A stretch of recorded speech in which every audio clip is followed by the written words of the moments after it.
حالانکہ مسلمان کا ایمان یہ ہے کہ موت کا ایک دن مقرر ہے، ایک وقت مقرر ہے، اور اس سے نہ وہ آگے وقت ہو سکتا ہے نہ پیچھے ہو سکتا ہے، یعنی موت کا وقت ٹل نہیں سکتا۔ لہٰذا اس میں ڈرنے کی کیا بات ہے؟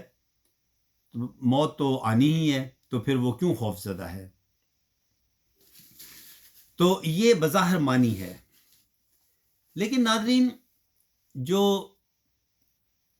صنعت تجاہل عارفانہ ہے اس کے مطابق اس شعر کا معانی کچھ اور ہے۔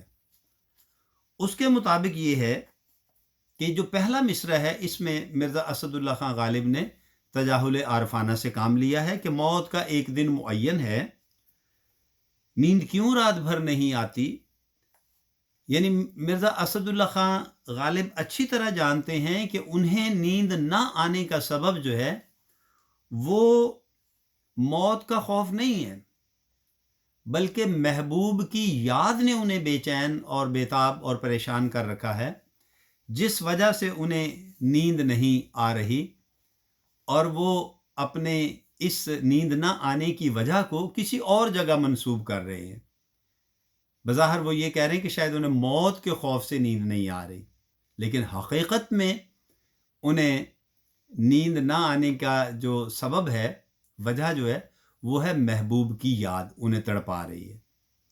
ناظرین میں اس شعر کا ایک اور بھی جو ہے وہ معانی بیان کیا کرتا ہوں، ہو سکتا ہے آپ اس سے اتفاق نہ کریں۔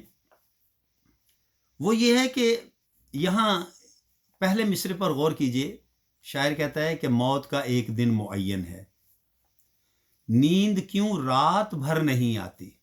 اب پہلے مصرع میں تو وہ یہ کہتا ہے، دن کا ذکر کیا اور اس کو موت کے ساتھ نفی کیا، موت کے ساتھ اس کا تعلق بیان کیا، جیسے عمومی طور پر کہا بھی جاتا ہے کہ موت کا ایک دن مقرر ہے۔ اب یہ نہیں کہا جاتا کبھی بھی کہ موت کی ایک رات مقرر ہے۔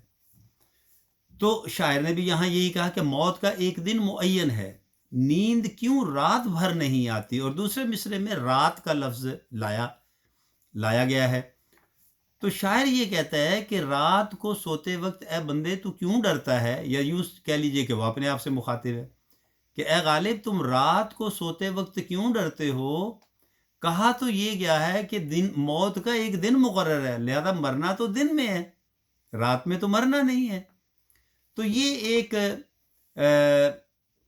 آپ کہہ سکتے ہیں کہ مزاح کا پہلو ہے اس شعر میں، مزاح کا ایک انداز ہے کہ شاعر نے یہاں ایک مزاحیہ انداز میں اس حقیقت کی طرف اشارہ کیا ہے کہ مرنا تو دن میں ہے، تو پھر رات میں بے چین، پریشان اور خوفزدہ ہونے کی تو کوئی بات ہی نہیں ہے، لہذا اطمینان سے سو جاؤ۔